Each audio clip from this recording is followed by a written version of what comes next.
Hello everyone, আসসালামু আলাইকুম। এটা ছিল ঈদের দিন সন্ধ্যার ভিডিও।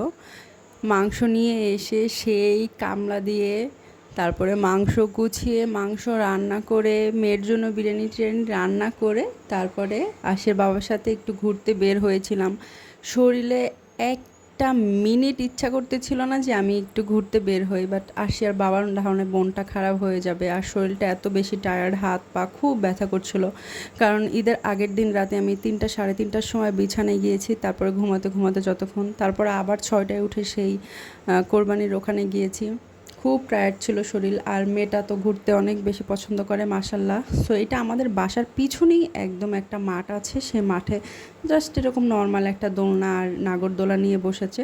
তো সেখানে আরশিয়াকে নিয়ে গেলাম। আরশিয়া এতদিন সাজানো দেখে আমাকে বলতেছিল, মা আমাকে ওখানে নিয়ে যাও। তো ওকে বলেছিলাম যে ঈদের দিন আমরা নিয়ে যাব তোমাকে ওখানে।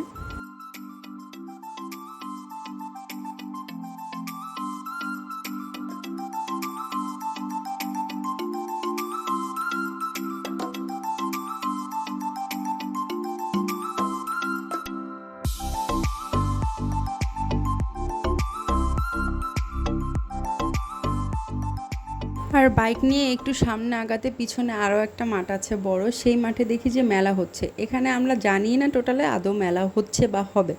তারপরে এখানে আরশিয়াকে নিয়ে আবার একটু সেই ট্রেনে উঠালাম, দোলনায় উঠালাম।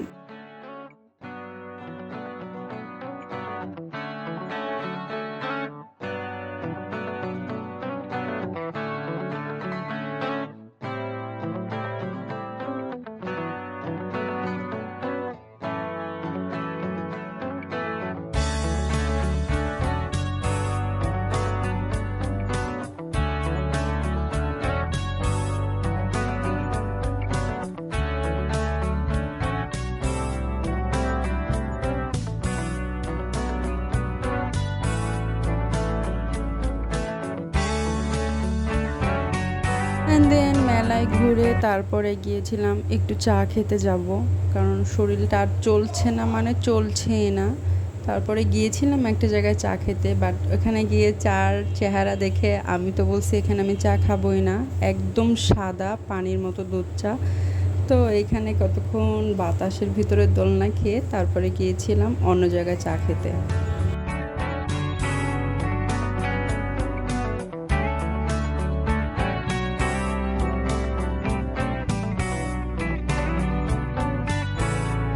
আর যেহেতু ঈদের দিন এখানে অনেক বেশি ভিড় থাকবে, আমরা সবসময় আউটসাইডে চা খাই। আর আমরা চা খেলে ম্যাক্সিমাম টাইম আমরা এখানে এসেই চা খাই। এখানের চাটা খুব বেশি মজা হয়, মালাই স্পেশাল চা। আর পোড়া রুটি দিয়ে এই চাটা খেতে অনেক মজা লাগছিল, একদম চিনি ছাড়া একটা দুধ চা নিয়েছিলাম। আর এই তো এভাবেই একটা ঈদের দিন পার করলাম। সবাই ভালো থাকবেন। আল্লাহ হাফেজ।